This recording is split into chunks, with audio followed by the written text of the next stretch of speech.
I stay perfectly still, do you think the caption will be like, hello? Today is GeekSpeak, and we are talking about AI, and because it's like my thing right now, I'm sure it's everybody's thing, AI in search and social. And last week we did a lot of the search, but I'm Pip, Seymour Digital Media, and this is. Rina from Little Works Indie Media. And today, yeah, it's going to be a good chat up, I think, between you and I and all the things changing. I know you were really into what was going on with. I know we didn't even get to my part last week because there was so much we talked about with social and AI. Yeah, Yeah, yeah, yeah. yeah. So do you want to I've give a listened to you recap? before. Yeah, so I will give. Yeah, let me start with a little recap. So, AI, the AI that basically it's moved from in especially it started in TikTok where you were um, oh gosh. So you're it's acting more like a search engine. So younger people are and specifically are using TikTok search more as a search engine. And not I don't find that so much on Meta, but what I am finding on Meta and what it's not just me, it's just the world. This is the search engine has changed to or the algorithm has changed to delivering information out to non-followers instead of followers. So that's called the AI powered discovery engine.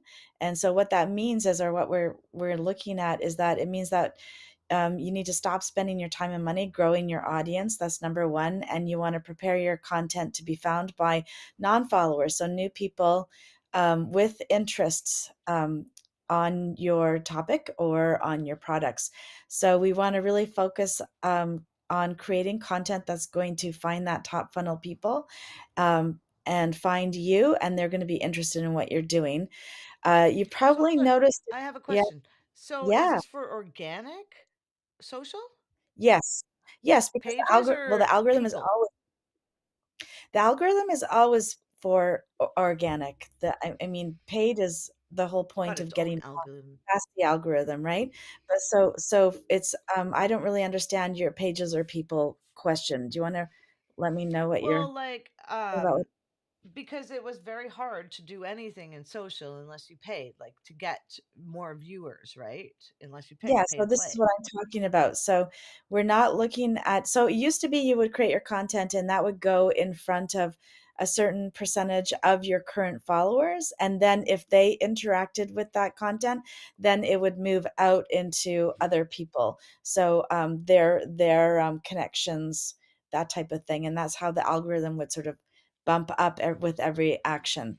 Now, what's happening is the content on Meta, this is Meta specific, is going out to people. It's not discovery, but it's like discovery. People who are interested in your content. So if you go to your insights, especially on Instagram, it's really easy to see because they have the little circle wheels and it shows your content going out to followers and non followers. You'll notice that it goes Oh, out to non-followers more often than followers, and we're seeing it up to sometimes up to 90% to non-followers. So the AI is not designed anymore for followers. So that causes sort of, and this is sort of what I went into not last week, but the week before's live session. I was really focused on the meta algorithm and how AI is oh, affecting that. So you need to think about um, new people. How do you want to speak to them? What kind of topic is going to be relevant for them? And get that kind of content going. And you have to have interesting. a plan B for your followers. How do you get content to your followers or your people that are already, in your audience? So that's two things. And yes, of course, always paid will get you past that algorithm. And so sometimes that's a really great strategy to do certain organic content to get those non-followers and then maybe get some paid content getting to your current followers for different stages of your buying journey. So maybe the lower end of your funnel work, you'll do paid ads for to get to Interesting. your followers. Yeah. Yeah, but so there's two things. Don't bother growing your following. Interesting. That's more Interesting. yeah, that's just Well, become a vanity metric now. That's another vanity metric interesting. like But wait, hold on. Is it really a vanity metric when, like, not, when influencers, that's how they get brand deals by follower counts, right? And she, sometimes, but I think people yeah, are looking for different things now. They're looking for different they should be looking for different metrics because it's just so easy to pay for followers. It's just additional yeah, so information and that's metrics. yes, yeah, so that's one piece of information you can look at. Yes, yes, I think for, new businesses starting out, I would probably set up some money to get some followers so that when, people visit your page, you're not getting three followers and they're all your family members. You might want something a little bit more than that, but I don't think you have to, like, continue on after you hit a certain point, so you need to think Interesting. about what kind of business are you doing? If you're doing influencing, then maybe that might be a bit different. But still, I think influencers, if they're really savvy, they're probably using Well, ad spend. yeah. Anyways. Yeah. Well, And influencers don't deal. They have a like a broker right in the middle. But Shaylin's saying it's important to know your target. That's why it's important to know your target audience. yes. So, Yes, um, exactly. So, yes, exactly. So you want to, if you're doing organic, and this is what this algorithm conversation is about, then you do want to know your target. You want to know where their algorithm is sending your content so that you can organize your content to be relevant for that market, that target that's being organized by the AI. So if you just don't know what the algorithm is doing and you're just guessing, you're throwing, spaghetti at the wall and trying a bunch of different things. Really look to see what's converting. Like I check the insights on every single post that I'm doing organically to see what worked, what got sent out to my followers, what got sent out to non-followers. And then if it's a nice big um result, then I'm like, okay, what is it about this post that works so nicely? Was it because I was in it? Was it because the content was relevant? Was it because I had written a really top-notch and status what to are you go with? seeing? Yeah, what is it because I used really good hashtags? Like those are the things that you want to go and then you want to test those things. So what is So, it? So, are yeah. Facebook still hashtaggy? No, Instagram is though. Okay. Yeah, I'm. So, It's funny. It's the only. I don't often use Instagram, and that's just me. That's just one of the yeah. channels that's not in our repertoire. Yeah, I'm finding Instagram more and more interesting lately. I do know that I didn't like it mostly because I was getting a lot of ads and a lot of suggested content, and I wasn't actually getting my follower content very, very nicely. And it was something that I'd look at the end of the day, and I just prefer TikTok over it, quite frankly. Hmm. But I'm noticing that hashtags are really working better on Instagram. My posts are getting to more people on Instagram than TikTok, and it's the same content or similar Interesting. content. Yeah, so that's what I'm looking at. The algorithm on TikTok is slightly different. So that's like people are using things like search. So your hashtags need to be content forward. Um, and I'd say they need to be content forward on Instagram also. Um, but I think that on TikTok, you can go deeper in your funnel with your hashtags and do more specific um, kinds of topic, right? So more intermediate level topic, like, that type of stuff. On Instagram, I'm still looking at top funnel topics. So that's what's Hmm. working for me at the moment. But really, again, this is another exercise in learning how to look at your results and not just become a content machine. Because I think, oopsies, I'm literally out of frame here. We're really focused sometimes as business owners, small business owners, getting our message out, which sometimes isn't really the goal. For me, the goal still is building my list and getting clients or getting viewers to my website because those two things are what matters the most to me. And Mm. and so that's yeah, so Shaylin's talking about the insights on individual posts. Absolutely. And then testing from there. So, oh, we've got a question. I love questions. Ooh, that's a good question, Shaylin. What are your Yeah, thoughts on Google pushing Instagram yeah. Reels to come up in search now? Yeah, that is Interesting. awesome. I haven't seen Yeah. them recently, but yeah, Awesome. we have a lot to talk about with search. It's a little bit of a disruption over So these there. Yeah, these platforms, it's really quite interesting because for a long time it was Twitter that was, the one that you You know wanted to why? worry about for search. They all make friends and they all break up. It's Yeah. just relationships. So now is the time that if you're on Instagram, this is the time to really make hay. Oh, Doesn't stop. interesting. So I Yeah. know with like so you'll notice you don't see TikTok in the search engine results pages, right? No. You never see TikTok. You usually only see like your Instagram uh page or your Facebook page, or so that's like social search, right? You're searching to see all the things that show up on the first 3 pages of Google, for your brand, for your name, for your phone number, for your address if you have those in there. They all want to, you want to take up the first 3 pages. Um, and that's like social search, but not social search because there's so many ways to do social search, because now you can actually search Yeah. in social. Now, I don't use Instagram, and Facebook has been really hard um, to use. And I know when Twitter showed up in search engine results pages, it was about a relationship, and they wouldn't show all, they would Yeah. only show a portion, right? Yeah. Um, so it's, and I wonder if people are going to be likely to click on them, or I'm are just people what? Oh, what? Yeah. I think so. I think they'll be able to click on them. I'm wondering if it's going to be rolled out across the board or just for certain regions. Usually, Meta tests things in certain regions. I can't see anything easily on Google at the moment on that, but Yeah, where that's Shaylin, where did you hear that? That's really July, July July 10th. 10th. Yeah. It's like 8 days. Is that in Canada?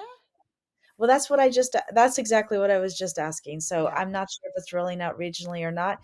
It's not clear, but I will look further into that for that's better. exciting. I Yeah. mean, look what we get But, excited about. Isn't it funny?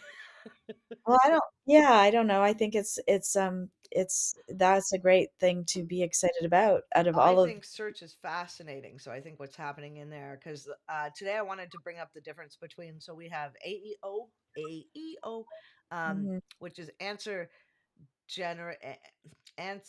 question answer generated information, and we are going to be moving to their, what are they're putting out there, it's chat GBT is going to be integrated with Google search.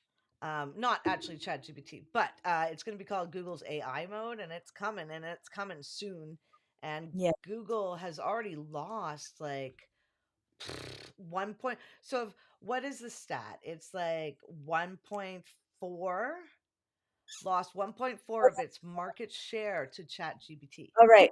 So that's funny because I read 3% in that difference somewhere. So maybe the stats are different in Ooh. different places. So where did Well, you get that's that from? ChatGPT. That doesn't include Perplexity or Oh, Gemini so or AI Copilot, overall. or Yeah. there's a Yeah. lot, right? There is so much going on. So, And I mean, to be honest, like AI, if you're not using it and if you're not going to get. So I have a friend who's a teacher in Toronto, and I love her. She's not interested in this stuff at all. I could barely talk to her about it. But I bet you in a year, she'll be using it, and and it will be second nature okay, within a so year my to her. question is 3%. What is 3% in terms of dollars? Like it seems like a very small amount. Do we need to worry about that right now or not? Well, okay, if you think, well, they're saying 25% of like searches don't result in a click anywhere now, Yeah. right? So Yeah. like we're sorry, we're losing more market share to having people go to websites. Yeah. Um, People are getting found in like Chat GPT. I actually did a search for in Chat GPT, and I was researching something, and it came up and it said, would you like to learn how to do this? And I was like, yeah. Will you like me to make you a video or get you a video to learn how to do this? I was like, yeah. It actually pulled a video from YouTube and put it in. I was like, Oh, that's so thanks. funny. So it's kind of all integrate. It's all so what so you're suggesting that we need to sort of take maybe 3% of our budget and organize ourselves on AI is what you're suggesting. I think it is really important to start to look at things. So one of the things that was really interesting with our team is, um, we were discussing the beginning of this week how we want to use FAQ schema, right? Mhm. But Yeah. FAQ schema a long time ago was depreciated by Yeah. Google. But Yeah. now that is one of the ways you're getting found in like Oh, okay. perplexity. And so people are now doing I that got two. again. Okay, I got two questions. Does that mean you have to have an entire page of FAQ, or can you put FAQ? Can you put FAQ like they, on like WordPress has the templates for FAQ? Can you put them on an About Us page or a different page and still have that rank, or does it still need to? Do we need to go back to the old way of doing it where it's its own complete page? Hmm. I mean, I would have both Okay. personally. But the schema would go on the FAQ full page, I believe. Okay. I would have to Okay. double confirm that. And I mean, so it's interesting because is Google still not validating that? And I mean, Google says they're doing things and they're not doing things, and then you see things and then it's not true, and you know what I mean. So, but it's looking like it's looking like we're in a revolution, like a digital revolution for search, anyway, right? Like, I mean, between you know being able to search well on TikTok, which I've been talking about for years. It is such and it is great. Video like does sell products. Video does sell like people listening, and if you do it the Yeah. right way where it's not like an ad, people are more inclined to be like, "Oh, I like her, so I'm going to like that." Would have both too. Yeah. Yeah. Um yeah, and do FAQs on your that's interesting, Shaylin. So FAQs on your Google business profile you should fill out. And I think they tell you get like 12, but you can fill out, I don't know, I filled out 13. Oh, I think somebody's watering something outside. I just saw spray through my window. Anyway, a little concerning. Rena, are you gone? What happened? You're blinking and Nope, listening. you were in the middle of a thought, and I was I sorry. I got a spray. I was like, okay. I mean, ah. before that, you were in a thought. You Oh, filled out the FAQs. Google Yeah. Business. Yeah, So what we do is we get people to start to write down the most commonly questions they get asked, yeah. especially if you record your videos and stuff. So you could go back through them, find the most commonly asked questions, and then I'd Mhm. put them on your Google Business profile and maybe even update them quarterly. The coolest thing with the FAQs and stuff, if you go to the FAQs and you search something, it'll pull up your reviews that relate to that question. Oh, interesting. I've never seen that. Okay, that's really great to know. Hmm. Okay, well, okay, so then what do you think in terms of marketing spend, what do you think people should be organizing time and resources towards Oh, good towards question. ranking for AI exactly? And when you organize, do you organize separate? Because I don't really know very much about this. This is your wheelhouse. Do you organize separately for each AI, or is there one way of organizing for all AI? Do you know what I mean? I think it's as I said, because it's like it is like a revolution right now, or evolution, whichever, like it is changing where all the old ways we used to do things are coming into question. What's more important? How are these AI engines pulling in data and distributing it? So Mhm. there's like semantic search, which can Mhm. relate. There is uh there's so much to do. So to answer your question in full, uh I think it's going to change over time. I think that right now, if you're organizing your content for what's coming, so start to research what's coming. Like, is it AEO? Is it AI generated? How am I going to? Because with the AEO, you want to get into the featured snippet. So the featured snippet is the most important. Maybe you want to do ads. Ads seem to really work. They do boost your organic a little bit because you're getting more people to your site. You get more data. So you're seeing like, okay, why are people leaving this page? Why are they doing that? And like, if we focus on what the users are doing, maybe that's the best way to optimize our content. And if we listen to what our customers are asking, maybe that's also the best way we put out our content. And we need to all realize that we're going to get less clicks to our website and things like that. And so an omni-channel approach, especially if things like Instagram are going into search, especially if we're seeing that TikTok people are using search, like you have to find out where your customers are, which is hard, where you want to be, Yeah. what kind of content you can deliver, and it has to be about your customer, not about you. Yeah, it has to be about your customer. I actually had a whole website re-stripped of content. It was customer journey focused, and somebody went in and created it business, what we do focused, and it was really interesting switch. I found that to be quite perplexing, you know. What were the numbers?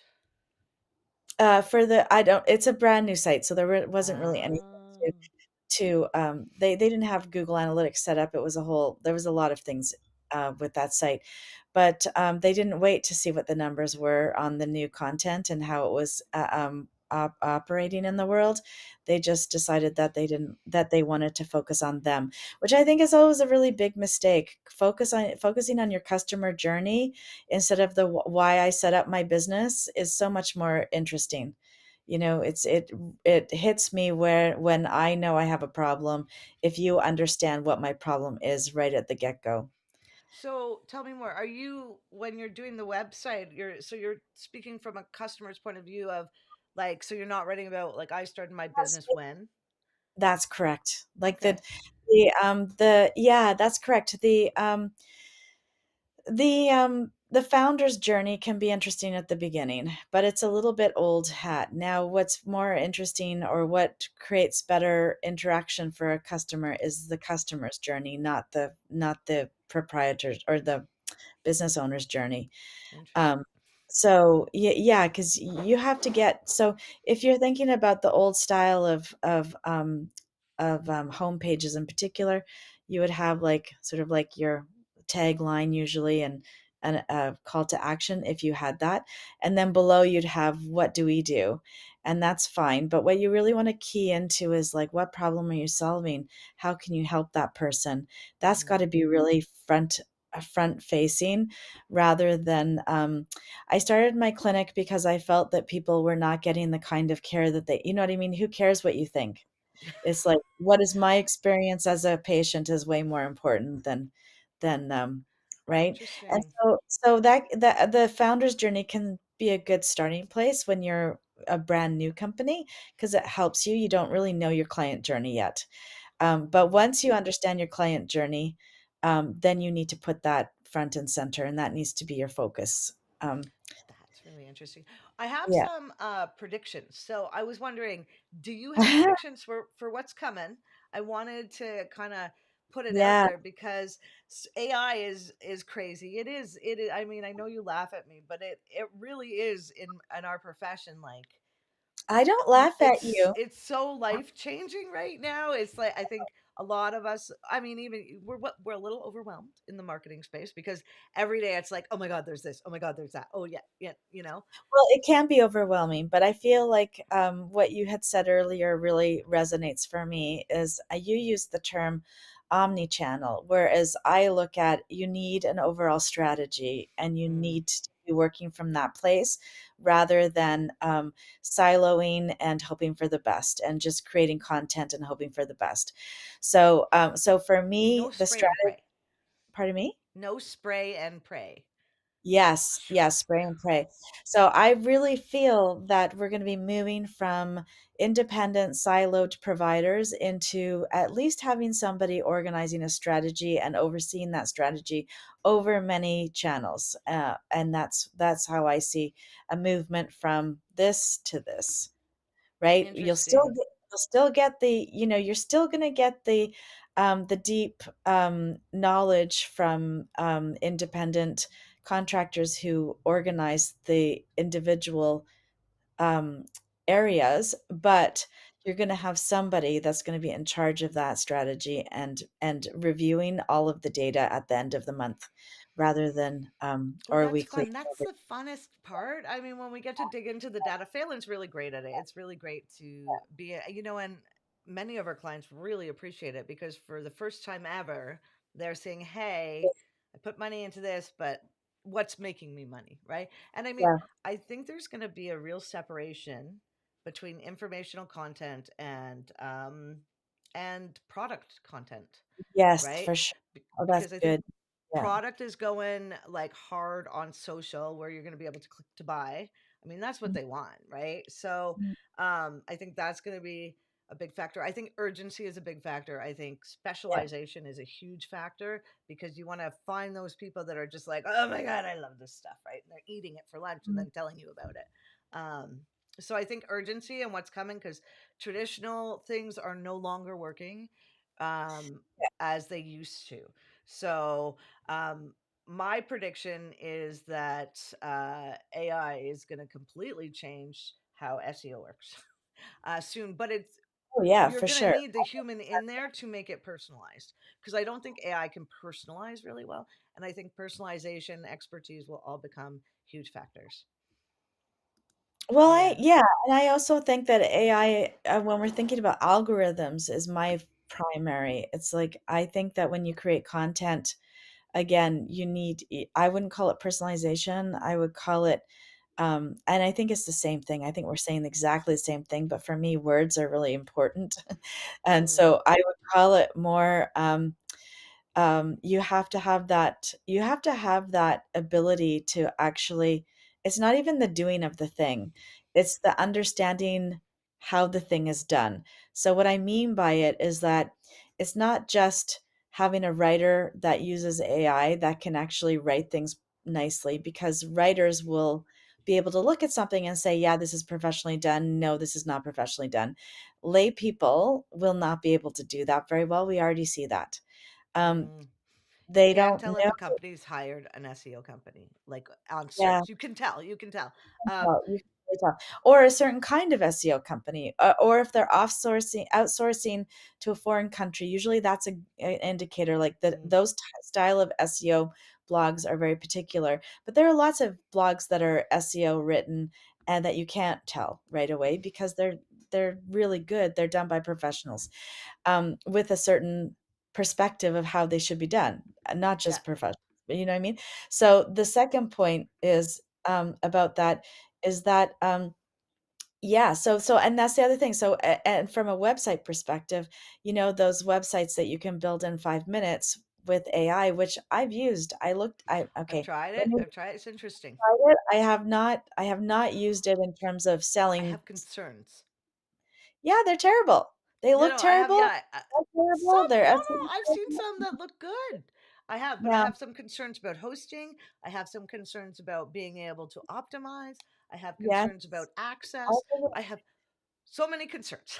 But no Shaylin is kidding. saying AI. Oh, sorry. Go on. If you look at the websites from the lens of, accessibility or design, like good design, they're Yeah, not good design. They're just as bad as like WordPress templates, like which some people think look nice. But if you're a professional, you know when something is a template and when it's not. You know, that's that's true. that's what I'm talking about, and it's very limiting. Okay, let's Hmm. see what Shaylin's, comment is. It's Um, basically it's eating itself, which I mean, yeah, there's yeah, it's gonna. So it's an yeah. echo chamber. It's really interesting because websites are putting out content that is AI generated, maybe a little bit personalized. However, yes, it does. And there are other sites that like I use or I used to use Gobblebot to like grab all the content from a site, um, just so I could know how to speak in the client's language. And people are blocking Gobblebot. So people are blocking like, and I mean, I was it Mastodon or Yeah. Spruce somewhere was blocking. So where then you have Reddit who sold all the user generated content to Understood, I open didn't hear. AI, right? And then they made a deal with like Bing, Microsoft, and then they made a deal with Google. So we will really see maybe all the big giants will work together, and then we'll all just buy everything through, something Ugh, called Piccadilly. I don't know. I don't know. Um, let's see what happens. yeah, There but will we always are be options. we're out of You're out of time. time. Out of time, but it is so interesting to see how things are changing. If you're seeing something change and we didn't hit on something, make sure to mention it. If you're looking for us, we are in the group the business marketing mixer without the and we're also on YouTube and we have Facebook pages and we come here every Thursday to talk about something marketing. So that's search, social, websites, and AI. And next week is Rena. What are we talking about next week? Website redesign, when and how Ooh, to refresh your site, and that will be with me and Greg. nice. That sounds really interesting because I know you all have opinions about how often one should refresh or redesign. What is the answer to that? Oh, we'll have to wait till next week. Yes. See See you you next next week. week.